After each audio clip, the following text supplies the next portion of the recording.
Welcome back to jail. Devils don't exist. Arc 1. The Fall of Greyhaze.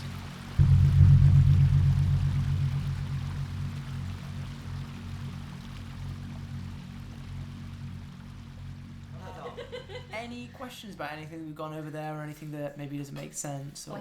I just asked one. How many moons are there? Oh no. We're gonna keep it nice and simple, I think. 7? Yeah, I was gonna say an insane number. 69. We'll do 2 moons. I like 2 moons. Yeah. 1 moon for actual moonness, and the second for... It's a slightly evil red one. No! We're getting the copyright infringements, they're raining down upon us. That makes people sick. It's Just called like Moonidus. And if you were born under it, then you're like cursed or something. I don't know, I didn't really watch Campaign 3. Yes. Wonderful. So, are we good to lock in? Yes. I've just realised that I've done like a whole recording session where we've spoken for like an hour that I'm gonna have to like totally cut. Yeah. Okay. So, to begin then.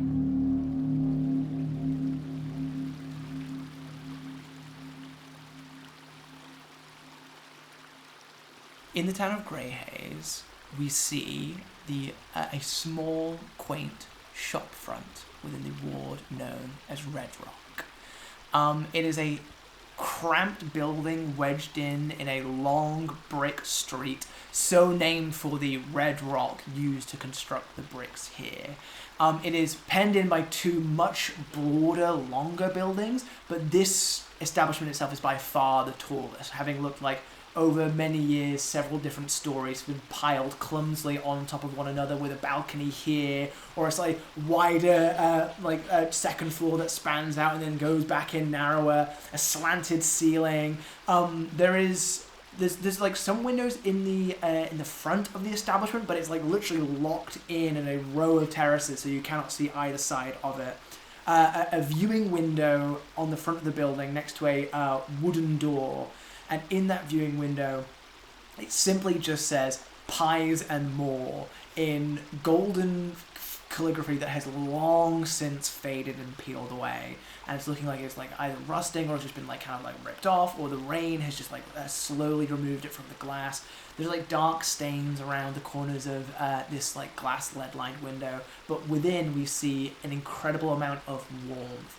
A variety of different pies and pastries sit either in display cases and cabinets or resting on beautiful like wooden display plates right just in front of the window to advertise what is being sold there.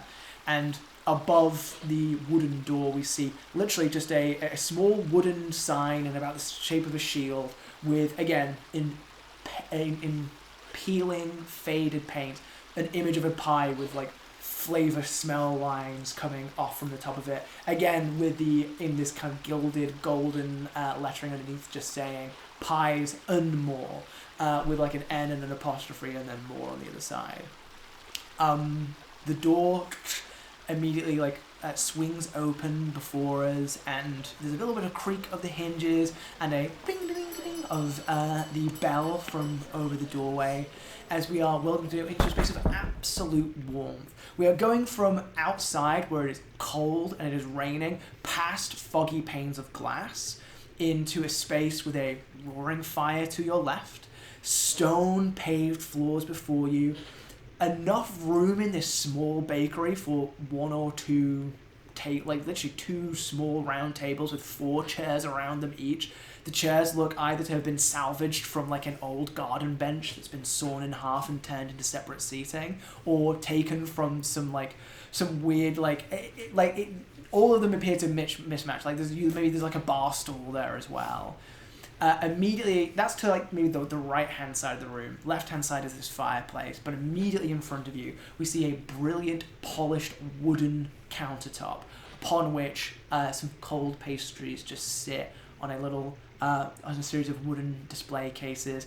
Back behind this counter we see just racks with bread housed up at like the top. Some like of the pies are then placed on the bottom, and they're placed on like stone slabs that then you can actually, as you look past them underneath, you can see coals underneath just slowly crackling away, tiny little flickers of red molten light passing between these black spots as they slowly heat the stone that the pies are resting on, keeping them perpetually in a state of just too hot to eat. Behind and in between these shelves there's another open doorway in which you can see more roaring fires and figures bustling back and forth. The sounds of shouting and work going on from deeper into the building as people work to create a variety of pastries. Before either of you describes what your characters are doing as they enter the Greyhaze pie shop, Pies and More, I would like you each to describe one person working in this establishment. Now, it doesn't necessarily have to be someone working. You can either pick someone who is maybe a baker or working here in Pies and More, or it can be a customer who has come in to buy something.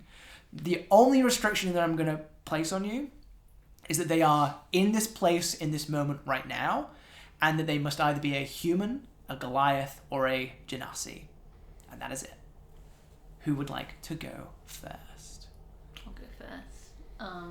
So Molly, who would you find in Pies and More as you enter the shop? I feel like this is probably a bit of a obvious choice, but I like it, and I don't know if you can it be any kind of Genasi? Ooh. Go for it. I feel like there's got to be the head baker or something. Is this fire Genasi? Fire Genasi, wonderful. Who is able to bake all the pies? He is able to bake all of the pies. They probably have ovens as well, just in case he has a day off. But this is different than other bakers who cannot bake all the pies. Most bakeries need one or two bakers to bake all of the pies. What does this one? All himself. What does this Fire Genasi pie shop baker look like? I think he is this I think he has the body shape of a lump of coal. Oh my goodness. He's a very... That's so cute. Quite large, round man, but looks quite jovial in a way. I think he's got a vague humanoid silhouette, but it's all very round and thick and just full of... He looks like this sort... There's probably a core to him that's a bit darker, but then he's just this big cold looking guy, and he's just he's a happy little guy. He's probably laughing very loudly in the background at some joke that one of his assistants said or whatever, but he's a very jovial, looks like he loves his job, loves his pies, loves his craft. Given that he is a Fire Genasi, also pronouns he, him, wonderful. What I'll ask is, given that he is a Fire Genasi, what signify, other than the fact that he is a big lumpy man, because those come in all flavors, what signifies him as being a Fire Genasi? How does that elemental element express itself? He looks when I described him as being a lump of coal type of a man, I did very much imagine him looking like the hot coals that are on the... Oh wow, okay. So he's got this sort of black red glow to him. And a red glow kind of crisscrossing maybe across. An outline. Maybe he's got a vague outline of fire around him at all times, this kind of on fire little coal guy. Amazing. I think he's quite big as well. What's the hair situation like on this bald. dude? Completely Gotta bald? be bald. Any facial hair, or is he completely clean? It would probably singe off if you tried to grow any. Wonderful. So you have described for me a round... He's got a silhouette. He looks like quite a large, overweight guy. Yeah. He's definitely got legs and arms and everything. Smooth. But he's pretty smooth. Man. He's pretty smooth. He's got an apron on. Amazing. You Metal apron? It's one of those blacksmith ones, a leather one. Oh, I think. right. You have described for me the wildest looking dude in my head, who also, as much as I sit and go a wild guy, dude who is round and bald, those exist literally everywhere. Yeah. But not all of them are made of coal. He does. That is he looks, so true. He looks like if you took a typical guy from Wigan and made him into coal. Wonderful. I love that you've not even been it's not on fire. He's just coal. He's carbon compressed. Could be an Earth Genasi. Could. Maybe both. Maybe He's his mother. both. Maybe his mother was an Earth Genasi and his I was father gonna was a Fire Genasi. I was going to say, Fire Genasis probably would not want to stay in Greyhaze with all that grey rain. But he just loves his pies too much. He loves his pies too much to ever leave. Yeah. Usually he would be on fire if he didn't live That's in why Greyhaze. he's inside all the time. Yeah. He's got an umbrella. He's got an umbrella. Wonderful. Just the one. And then That's all he needs. And then Quinn, who else is it? Do we have another worker who is here in the bakery, or do we have a customer? I'm going to be so completely rogue. Oh, good. Can I describe a table of customers? Okay, absolutely, yes, go for it. So, a mix of sturdy-looking humans, dwarves, and Goliaths.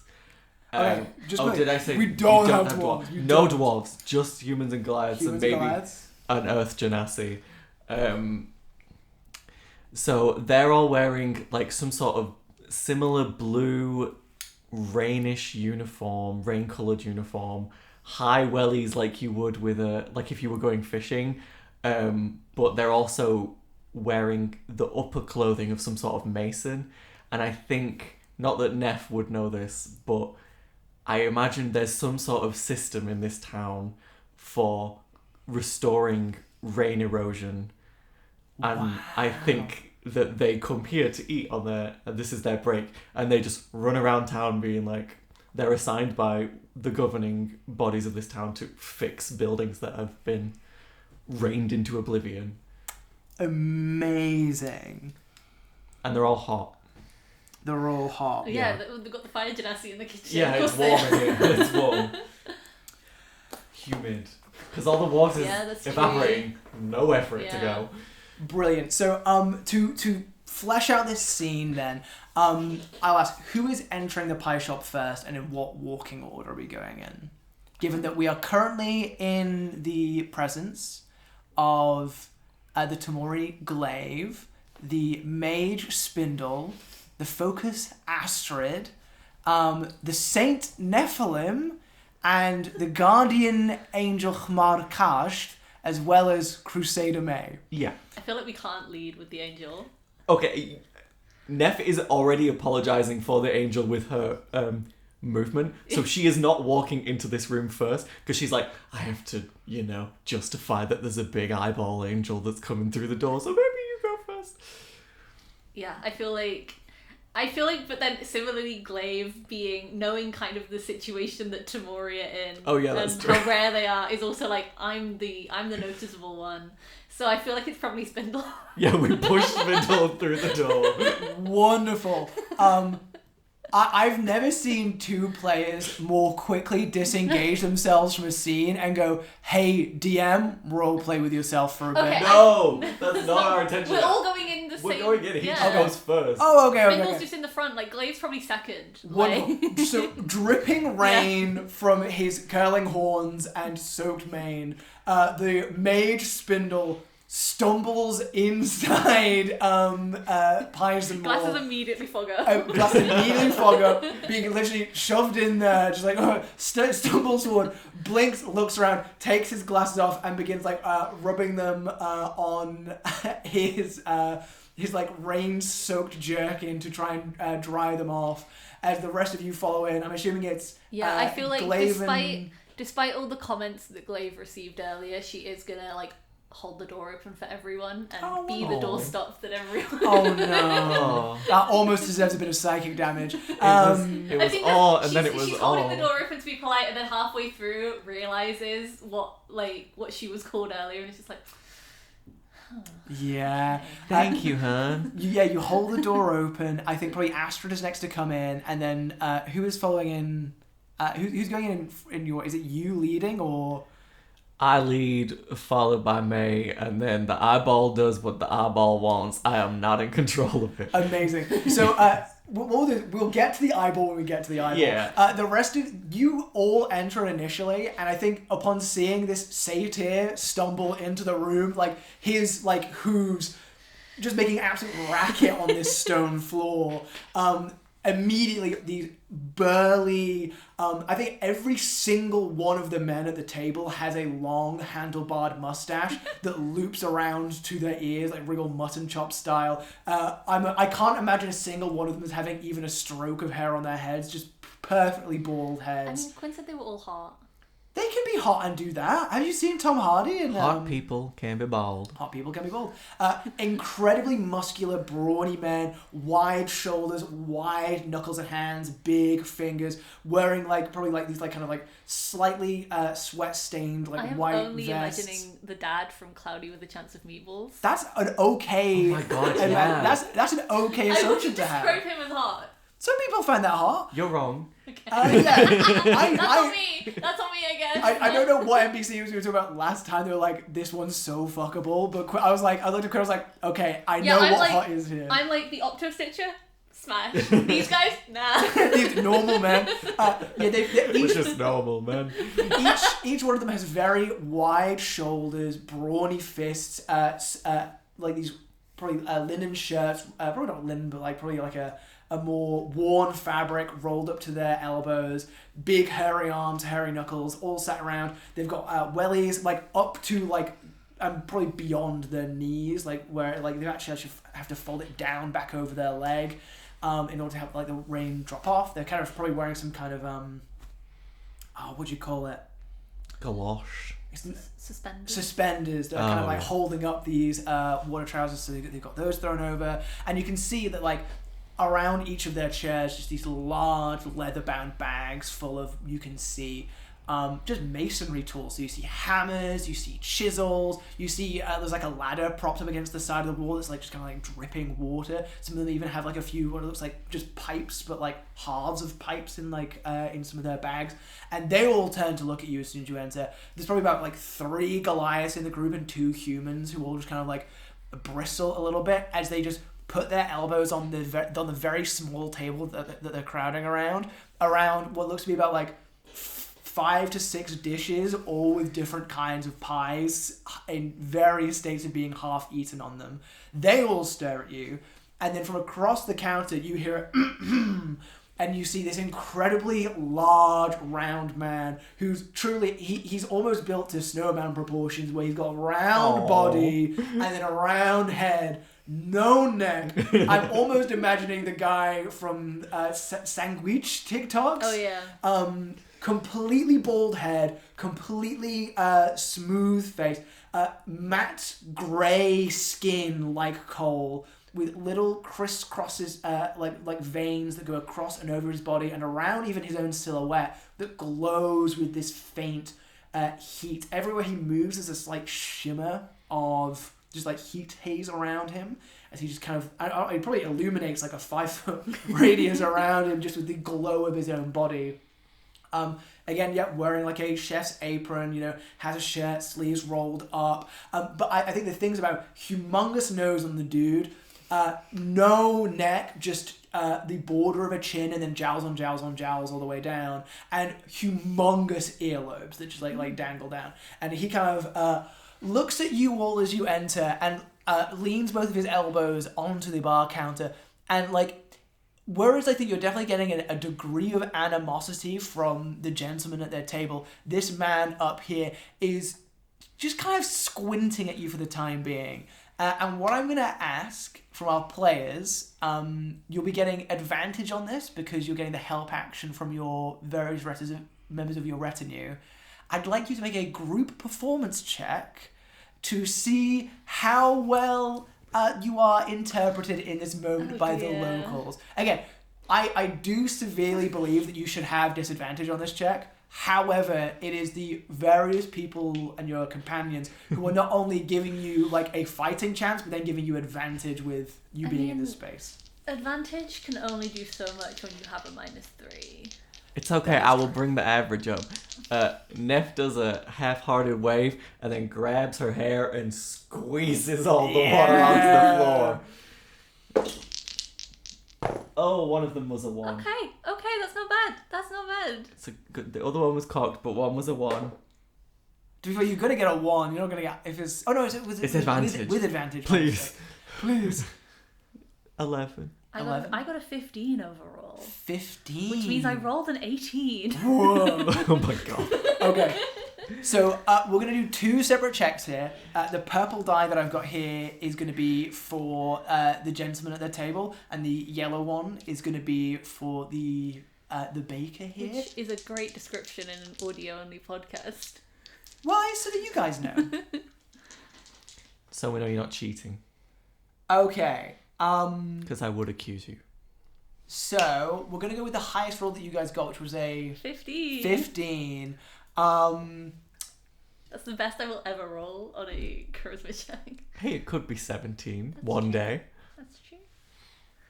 So, the gruff customers sat around their table take one look at you all, and I think you see the smallest human there, who truly is like an absolute weasel of a man, leans in, elbows one of the big guy, one of the bigger guys, who kind of like leans down to him, and you just see this little weasel of a guy goes, "Let anyone in here these days?" And they all immediately erupt into laughter and start ignoring you. Like, they just immediately descend, they go back to eating their pies, and immediately that tension there is broken.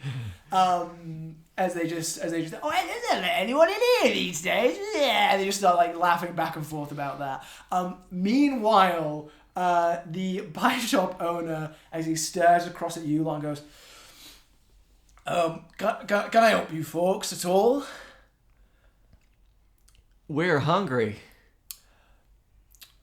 Right.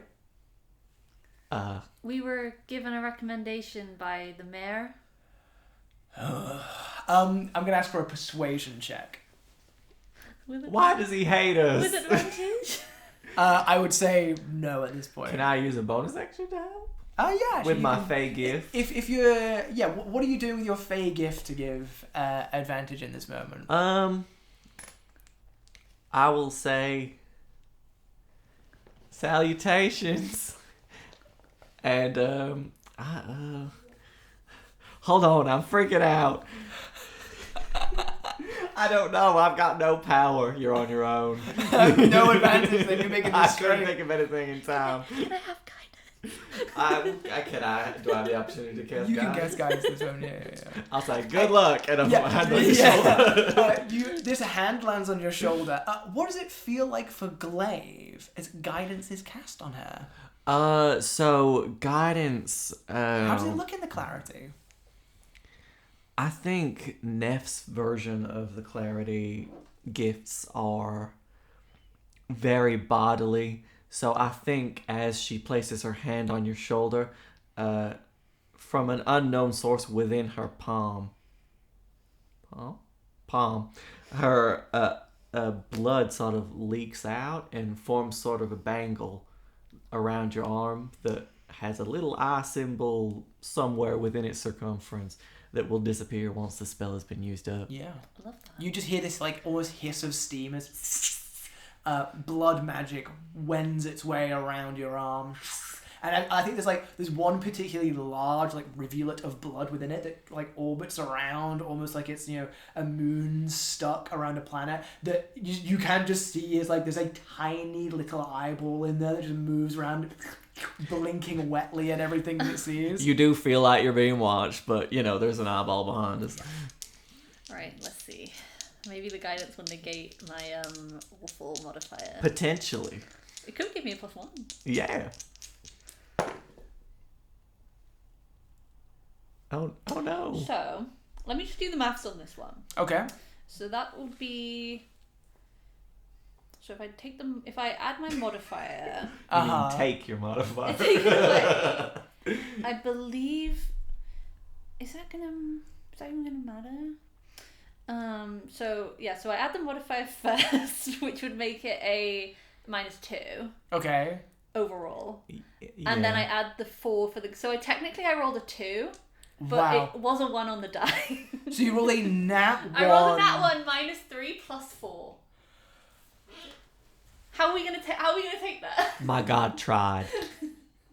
Oh, yeah, I think in this moment you watch that rippling ribbon of blood around your arm begins to like spasm and shake, almost like like the magic in Howl's Moving Castle, where it just looks like almost the ring when it's breaking apart before shattering around you. What are you saying in this moment to this guy to try and convince him that you should be allowed to eat in this establishment? The mayor told us that you had pies and we would like to buy them and eat them.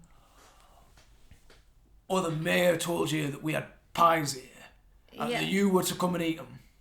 Yes, are these not pies? I've never seen a pie before. You've never seen a pie before. Is this not a pie? It is a so pie. Are we in the wrong place? I apologize. How is this gone wrong? I think maybe you're in the wrong place, love. Why don't you folks step outside and don't cause quite so much a commotion for my customers, eh? As he just kind of like leans in. It's at that point, ting, ting, ting, ting, the door goes again. And a biblically accurate angel drifts into the space, and you watch as this man who you can see now that he's puffing his chest out, has put his arms on his counter very defensively, is putting on the intimidation. His eyes look over to this creature on the other side of the room, and he immediately goes pale and goes, "It's fine. It's okay. It's not going to do anything." What his name is that? It is an angel of my faith. What's an angel doing in my shop? I'm a No angels! We're leaving. Get out! And he just points to the door. Okay, well. Oh, you've not left yet because you turn around and Khmar Kaj is still in the doorway. Just looking at all the pies. Honey, we gotta back it up. We're moving backwards and out. Wonderful. I need a persuasion check. Okay. Maybe better. It may be better. Don't roll a 1. 24. 24? Where I don't was even know. Why weren't you allowed to roll the first I one? don't know. Why did I have to because do I it? rolled less than you. Oh, it's fair. So you then took No, the it's because lead. you were speaking. Oh. You In were that case, I addressing will a speak baker. first. I feel like when I squeegeed the water out of my hair, I may have done it onto one of the tables instead of the floor. Are there drains on the floor in here? There are not I drains wanna on the floor in have a here. pie. That seems like bad planning. Are we not gonna get pies? I don't think so unless we smash and grab. Yeah, that is a 7 on a charisma saving throw from Khmar Kaj. Do as you are told. Yeah, who, upon you, like, saying, we're leaving, just, like, blinks its eyes, like, folds these little wing tendrils in and just almost moving like a squid backwards to the air, blows out the back of the shop. You are now free to leave if you would like to leave. Thank you for your hospitality. Get out! Get out now! Yeah. I don't think Glaive's moved from holding the door open this whole time, and she's just in this situation so confused about everything that's going on. I think she's gonna look at the guy behind the counter like, why can't we have pies? Okay, God. I think he's freaking out, huh? I don't understand. What did we do? He's upset with We just came in, we have money. We do. I think he looks at you and you say, I don't want your money. You're not from here. You're not from Greyhaze. You're bringing in all this trouble. You brought an angel into my shop. Oh, I had nothing to do with the angel. He came in with you, followed you in. That's my friend's angel. The not angel mine. did. Oh, friend. Well, your friend brought an angel into my shop. Yeah, my friend. We did nothing wrong. You're leaving, or I'll be calling the guards. Yeah, we're leaving. Sorry, hon. Is that part of Balgard law? Are you still holding the door? I think we shouldn't push the boundaries within our first hour of being within the city limits, the town limits. Sorry, it's not big enough to be a city. Okay. Walks out, no one. I think just fully leaves. Doesn't say May, anything do you else. have any silver? There's a small flight of stairs that leads out as you guys kind of descend down into the street, and in the time that it takes you to go down to the down back onto the actual cobbles of Red Rock, you watch as like a shadow appears by the door and turns a open sign to a closed sign in the doorway, and then the shadow moves away from the door. I wanted to ask those people about infrastructure. What happened? It appears that our freakish appearances of races not common to this part of the continent has freaked out our friend, and also we brought an angel and I can't get rid of it. How is... I mean, he was also Odd. Yeah. Why is that odd okay, but our odd's not okay? I think it was because we're not from this town. They seem to have a isolating history. That makes sense. You hear a ting ting ting ting ting, and watches that large group of like men and Goliaths like step out, and you watch them all togging up, like they roll back down their sleeves, throw on these like heavy like waterproof coats. And again, this isn't like modern waterproofing. This is like walrus skin jackets, like, you know, like these like really like durable leather attires. Drop on these hats, and I think you watch as like the first like 6 or so of them like descend down the stairs, and they're carrying these huge like bags. You've got one's got like just is holding like this large ladder folded up under one arm. A lot of them appear to have like poles over their shoulders that you can use to have like little chisels and hammers and all those like switches at the end. And you see the first 6 move out, and then there's that scrawny little man at the end who's like all nose, all chin, has this, I think probably the scraggliest of the beards out of all of them, where like you can see chin fluff, and it's just white stubble there, big white bushy eyebrows, comes like and he really like goes like bow-legged down the stairs. Like I think you can see that his like wellies go all the way up to the crotch, so he's like kind of walking like he's got like is it like chaps on, like cowboy? Yeah. Like comes waddling down the stairs, and as he like gets to the bottom, like lifts the brim of his like cap up at you both as you're just like stood here outside in the rain. Rain pattering off the top of his cap. He goes, "I wouldn't mind shooting on. He's just the colorful sort round town. He don't mean nothing by it." Are you sure? He seemed really adverse to having us anywhere near him, for no particular reason other than us being weird. Well, I mean, you all are pretty weird by our standards. Yeah, I understand that. No, he weren't being rude. He was just being scared, all. We, Mayor Kane, sort of sent some folks around to make sure all the big businesses knew that we were gonna have some, how to put it, guests in Greyhaze, and to treat them well and proper. But I think you'll probably caught them by surprise. You know, you don't really expect a... And he looks over at the Guardian Angel, goes, "Whatever that thing is, to come in buying a pie now." Right. Yeah. It is divine order. Hey, what now? I have been assigned this angel. That's an angel? Yes. Oh, I ain't sure about that. I've seen angels. That ain't one of them. You've seen angels? Oh, yeah, on the temple walls. The big, pretty man with the wings and that. What's his name? Gilbert Artemis, or whatever you call him now? Do I know a Gilbert Artemis? Give me a... That will be a religion check with advantage, given that this is your faith that is being antagonized here in this moment. 7 and an 8, so 7. It's a very easy check. There is no Gilbert Artemis, but there is a Gaius Artorius. Oh, right. Yeah, I show him my bangle. Oh, see, now that's an angel. Yeah, was a real man. This was a real dude. Yeah, it's an angel. Yeah, okay. Seen him on the temple walls and that. Well, I'm Neph. Nice to meet you. This is my friend, My name's Glaive. and this is our assortment of people. That's a hell of an assortment of people now. Pleasure meeting y'all folks. Was it Neph and Glaive? My name's Quinn. And he holds out a weathery, bony finger to a hand towards you both to shake. I shake his hand. Gives you a shake. Goes Yeah, back over. give him a shake. Gives you a Scren? shake. Scren. Scren. Oh, yep. There's old Scren. Hey, what, you guys seem to be all of the same organization. What is that? Oh, yeah, we're the Weather Worn Guild. The Weather Worn? Mm-hmm. like when you're worn down by the weather.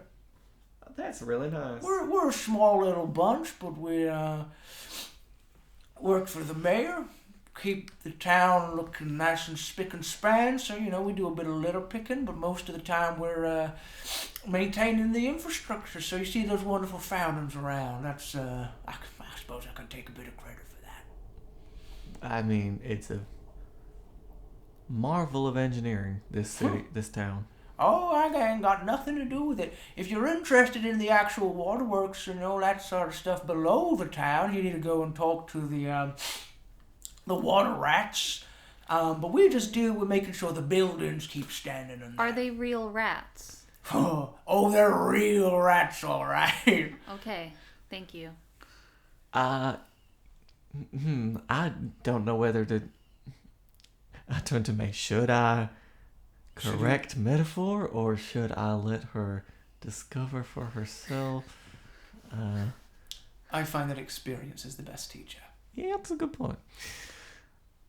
I think we should go speak to them at some point. We were tasked with speaking with many members of the community so we could get a sense of the place and not appear so threatening as... Well, I must admit, you're not doing a great job so far. Yeah.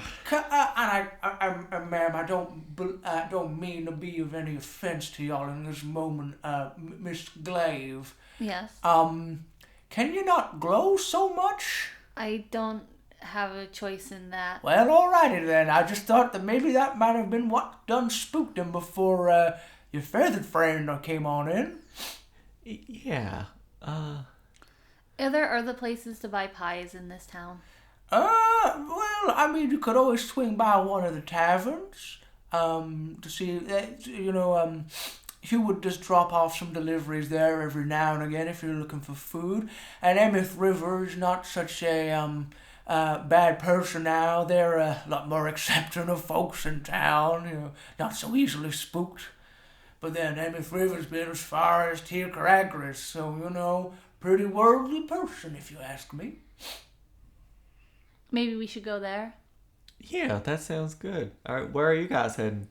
Oh, we're going back on the shift now. Finished our pies, bellies full, feeling warm. Gotta go and get out in the rain and fix, I believe there's some buildings over in Riverside that need attending to. Yeah, basically that's us for the rest of the day till sunset. And then we'll probably swing by the tavern and all and have a couple of pints if your folks are still there. So, which side are y'all folks on, anyway? We heard there were two... Both. What do you mean, both? I am part of the Clarity. Oh, okay. And I am part of the rostrum. Oh, interesting. Okay, well...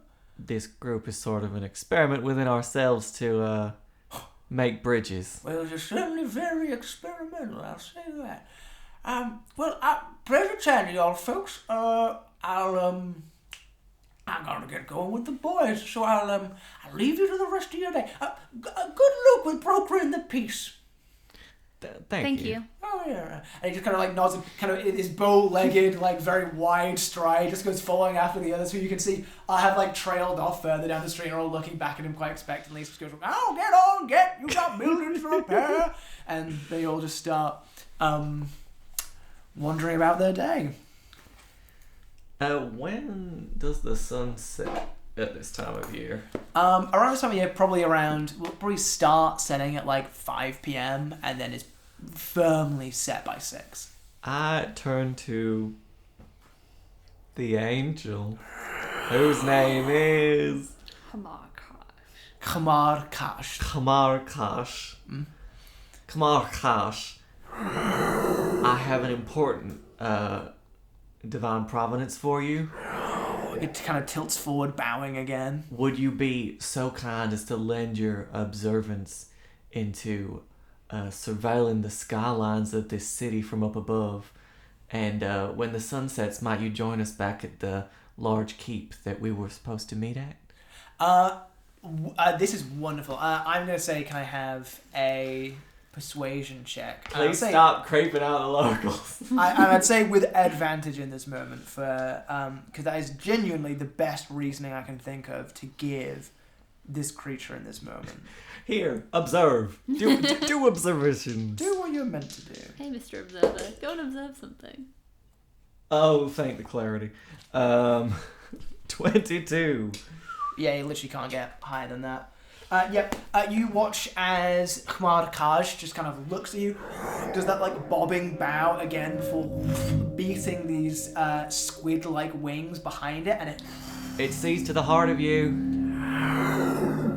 and then it vanishes up into the sky. And I think you watch it as it goes up probably about 30, 60, 120 feet up, just into the air, and you just see like a black speck just unfold its wings and just stay there, hovering in the air. It can definitely see us if we're outside, wherever we go. Why do you say that like it's a bad thing? Isn't that what you're about? It is. However, due to internal politics within the Clarity, this particular angel was bestowed upon me from someone who... I think you're saying this, I think you see behind you Crusader May just clears her throat. Someone who really likes to take care of what I'm doing.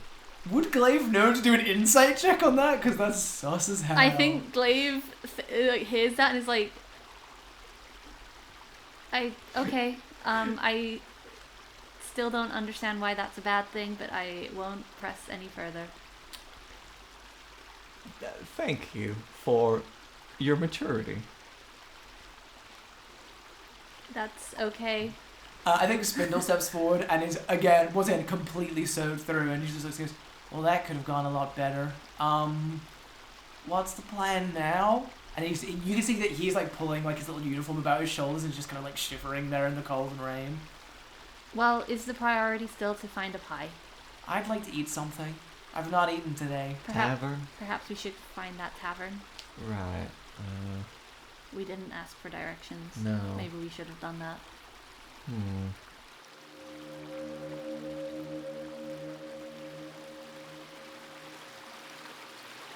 Jail, Devils Don't Exist is a podcast licensed under a Creative Commons Attribution, Non-Commercial, Share-alike 4.0 international license. You've been listening to Molly Little as Glaive, Quinn Riley Rowe as St. Nephilim, and Sam Pay as all the devils that don't exist. Please like, share, and subscribe. For more content and a peek behind the scenes, follow us on Instagram, TikTok, Tumblr, and BlueSky under @jailpod and @jailpod.bluesky.social. That is @jailpod, spelled GAOLPOD. Thank you for listening.